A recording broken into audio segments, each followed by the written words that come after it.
अस्सलाम वालेकुम। Software project management course में आज हमारा टॉपिक है system development life cycle. System development life cycle के अंदर हम उसके डिफरेंट फेजेस को डिस्कस करेंगे और हर फेज़ के अंदर हम डिफरेंट जो एक्टिविटीज़ होती हैं हम उसको डिस्कस करेंगे। तो software development life cycle basically आपके पास टॉप डाउन अप्रोच है, जिसके अंदर किसी भी एक नए सिस्टम को डेवलप किया जाता है, किसी एक नए प्रोजेक्ट के ऊपर काम स्टार्ट किया जाता है। तो हमेशा जैसे हमने पहले डिस्कस किया डिफरेंट लेक्चर्स के अंदर, हमेशा जब भी किसी प्रोजेक्ट को स्टार्ट किया जाता है तो डिफरेंट फेजेस के अंदर हम उसको क्रिएट करते हैं, डिफरेंट फेजेस के अंदर काम होता है और फिर हम उसकी कंप्लीशन की तरफ जाते हैं। तो वो डिफरेंट फेजेस हैं, जो इसके डिफरेंट स्टेप्स हैं वो कौन कौन से हैं, हम आज उन स्टेप्स को इसके अंदर डिस्कस करेंगे।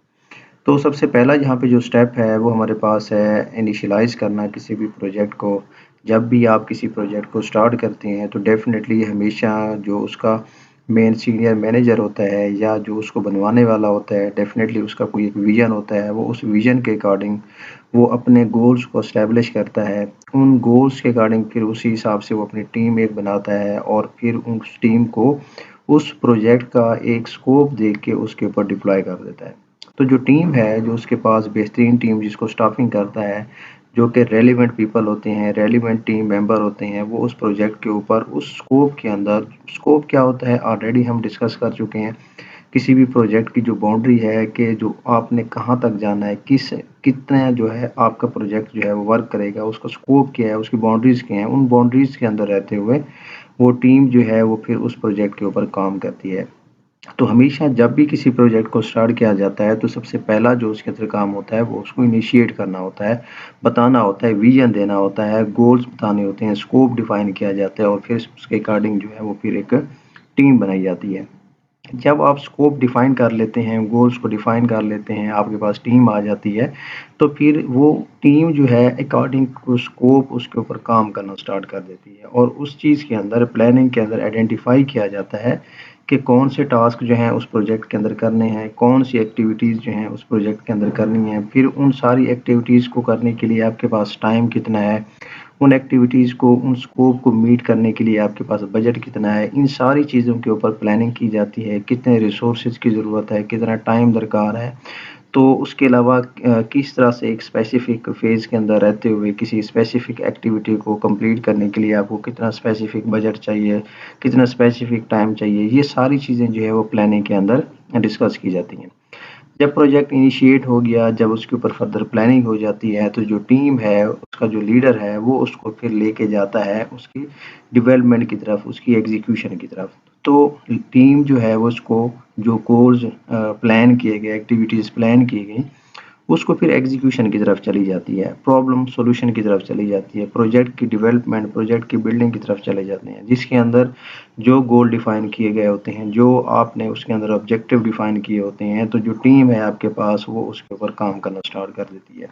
एग्जीक्यूशन फ़ेज़ के बाद जो है वो फर्दर कंट्रोलिंग का फ़ेज़ आ जाता है। कंट्रोलिंग फ़ेज़ में क्या होता है कि जो डेवलपमेंट हो रही है, जो एग्जीक्यूशन हो रही है प्रोजेक्ट के अंदर, अगर उसके अंदर कोई चेंजेज़ आ जाती हैं, उसके अंदर करेक्शंस करनी पड़ जाती हैं, कोई प्रॉब्लम्स उसके अंदर रेज़ हो जाती हैं, उसको किस तरह से टैकल करना है। जो गोल्स और जो ऑब्जेक्टिव वहाँ पे सेट किए गए हैं, क्या वो अकॉर्डिंग टू एक्सपेक्टेशंस हैं, क्या वो अकॉर्डिंग टू नीड हैं, क्या वो अकॉर्डिंग टू रिक्वायरमेंट हैं, क्या वो अकॉर्डिंग टू स्कोप हैं, ऑब्जेक्टिव हैं जो स्टार्ट के अंदर इनिशिएट किया गया प्रोजेक्ट और फिर उसके ऊपर प्लानिंग की गई। तो कंट्रोलिंग का मैकेनिज़्म बेसिकली मॉनिटरिंग कहलाता होता है। आप उस प्रोजेक्ट की एग्जीक्यूशन की मॉनिटरिंग करते हैं। आप देखते हैं कि वो प्रोजेक्ट जो है वो एक्यूरेटली वहाँ पे चल रहा है या नहीं चल रहा है, वो according to goals, according to requirement जो है वहाँ पे चल रहा है या नहीं चल रहा है, उसकी डेवलपमेंट उस हिसाब से हो रही है या नहीं हो रही।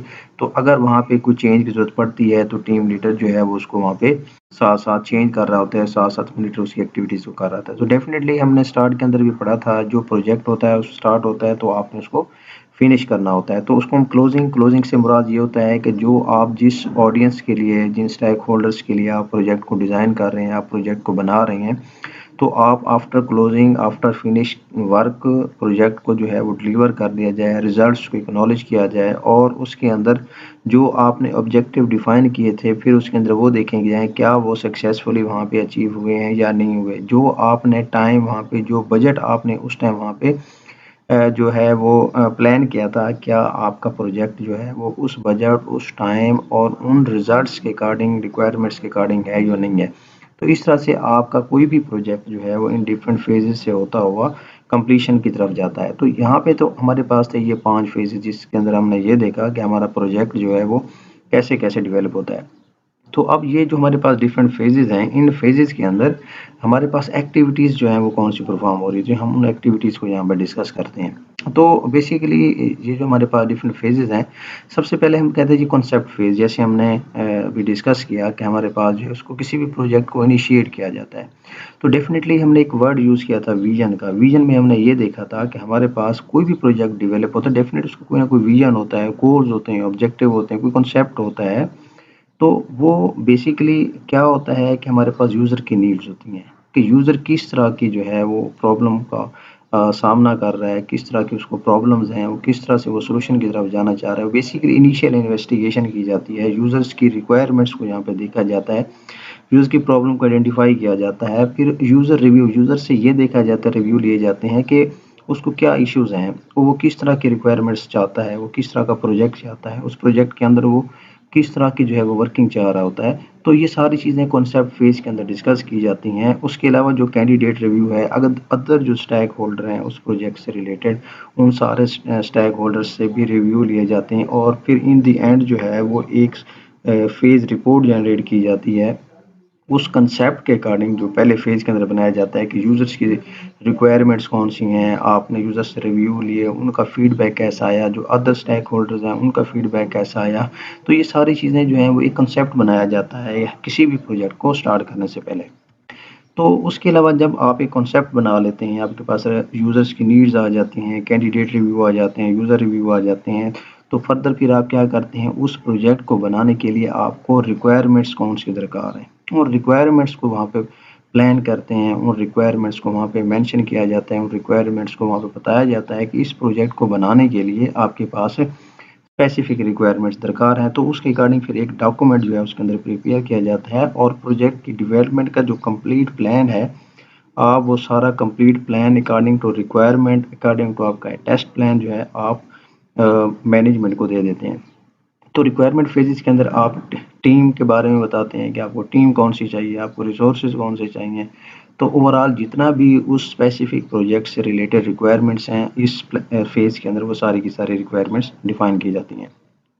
फिर जब आपके पास कॉन्सेप्ट आ जाता है, आप रिक्वायरमेंट्स बता देते हैं, तो फिर सिस्टम को डिज़ाइन करना स्टार्ट किया जाता है। तो हमेशा सिस्टम को पहले जनरली उसका एक ओवरव्यू लिया जाता है कि हमारे पास सिस्टम किस तरह से होगा। जैसे आपके पास डिफरेंट टाइप्स के प्रोजेक्ट्स हैं, जैसे स्टडी से रिलेटेड हो, एलएमएस का हो, तो उसका भी जर्नल रिव्यू जो है वो डिफरेंट है।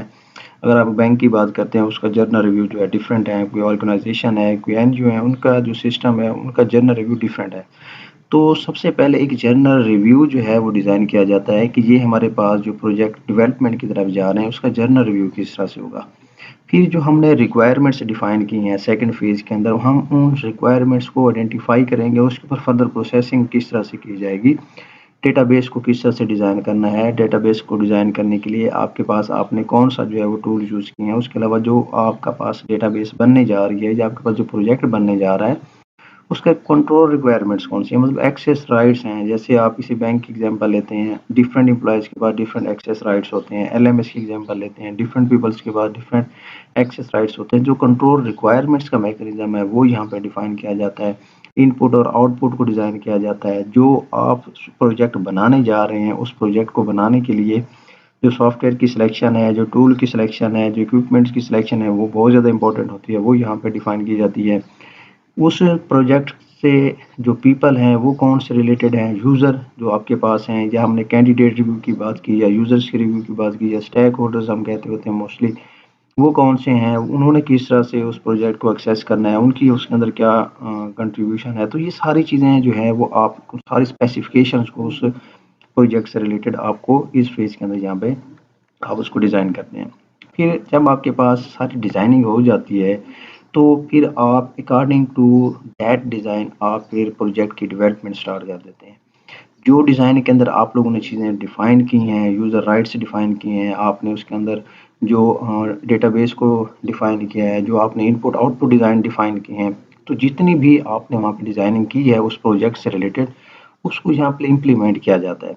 उस डिज़ाइन को यहाँ पे डेवलप किया जाता है किसी भी कंप्यूटर प्रोग्राम डिज़ाइन के अंदर। यहाँ पे फिर यूज़र रिव्यू आते हैं, जो आपने डिज़ाइन किया, क्या उसके अकॉर्डिंग है या नहीं है, आप यूज़र से उसके अंदर वहाँ पे रिव्यू लेके उसको फर्दर उसके ऊपर कोडिंग की जाती है। कोई एरर्स आते हैं तो आप उसको डिबगिंग करते हैं, फिर फर्दर उसका टेस्टिंग का मैकेनिज़्म है। टेस्टिंग के डिफरेंट आपके पास जो है वो मेथड मौजूद हैं, आप उन टेस्टिंग मेथड को जो है वहाँ पे फिर यूज़ करते हैं। तो जितने फिर फर्दर चेंज ओवर आते हैं, फॉर एग्ज़ाम्पल अगर आप एक प्रोजेक्ट को डिज़ाइन कर लेते हैं, उसको डेवलप कर लेते हैं, तो वो डेफ़िनेटली एक दफ़ा तो डेवलप नहीं होगा, एक दफ़ा तो आपका डाटा वहाँ पे नहीं आएगा। इन फ्यूचर भी आपने उसके अंदर डाटा को अपडेट करना है, उसको आप चेंज कर सकते हैं। तो हर प्रोजेक्ट के अंदर चेंज ओवर का एक प्लान होना चाहिए कि with the passage of time अगर आपको उसके अंदर चेंज करनी पड़ जाए तो क्या आपका सिस्टम उसको डेवलप करेगा या आपका सिस्टम उसके अंदर कोई प्रॉब्लम करेगा।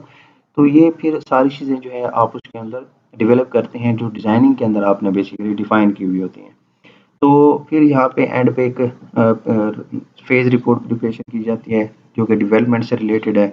तो उसके अंदर ये देखा जाता है कि जो आपने सिस्टम डेवलप किया है, क्या वो यूज़र को एक्सेप्टेबल है या यूज़र को एक्सेप्टेबल नहीं है।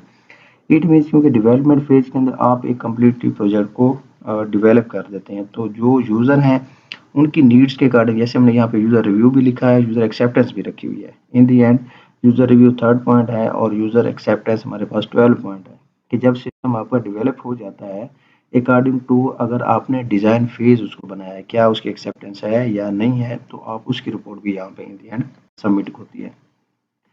फिर इन द एंड जो है वो आपके पास ऑपरेशन फेज आ जाता है। डेफिनेटली जब आपने उसको इनिशिएट किया, कॉन्सेप्ट दिया, रिक्वायरमेंट्स को डिफाइन किया, फिर आपने डिज़ाइन उसका कम्प्लीटली बनाया, आपने उस डिज़ाइन के अकॉर्डिंग उसकी डेवलपमेंट की, तो डेफिनेटली जब आपके पास वो डिलीवर हो जाता है तो आपने उसको फर्दर चलाना होता है, आपने उसको ऑपरेट करना होता है, आपने उसको इम्प्लीमेंट करना होता है। तो फर्दर देखें, जैसे हमने डेवलपमेंट फेज के अंदर देखा था कि आपके पास सिस्टम के अंदर चेंज ओवर होना चाहिए। चेंज ओवर से क्या मुराद होता है, इंक्रीमेंटल प्लान हो उसके अंदर। इंक्रीमेंटल का क्या मतलब होता है कि with the passage of time, जैसे टाइम टू टाइम गुजरता जाता है, आप उसके अंदर जो लेटेस्ट आपके पास डाटा है या डाटा है आप उसको उसके अंदर अपडेट करें। तो फर्दर जो आपका रूटीन का ऑपरेशन है वो उसके ऊपर सक्सेसफुली चल रहे हैं या नहीं चल रहे हैं। उसके अलावा आपके पास जो प्रोसेस चल रहा है तो उसकी परफॉर्मेंस इवेल्युएशन है। इसका मतलब क्या है कि जब आप प्रोजेक्ट को डिप्लॉय कर देते हैं, इम्प्लीमेंट कर देते हैं, तो उसकी फर्दर परफॉर्मेंस की मॉनिटरिंग भी होती है कि जिस पर्पस के लिए आपने उसको बनाया था, क्या आफ्टर डेवलपमेंट, आफ्टर डिप्लॉयमेंट उसकी परफॉर्मेंस उस तरह से है या उस तरह से नहीं है। अगर उस तरह से है तो ओके है, अगर नहीं है तो क्या उसके अंदर फर्दर क्या चेंजेस आ सकती हैं, फर्दर क्या इन्हांसमेंट हो सकती है, फिर उसके अकॉर्डिंग आप उसको आगे लेके चलते हैं। तो ये डिफरेंट फेजेस हमने डिस्कस किए और उसके अंदर सारी एक्टिविटीज़ को डिस्कस किया। तो इन फेजेस और एक्टिविटीज़ के अकॉर्डिंग जो है वो आप किसी भी प्रोजेक्ट को डेवलप कर सकते हैं, उसकी एक्टिविटीज़ को सक्सेसफुली परफॉर्म कर सकते हैं।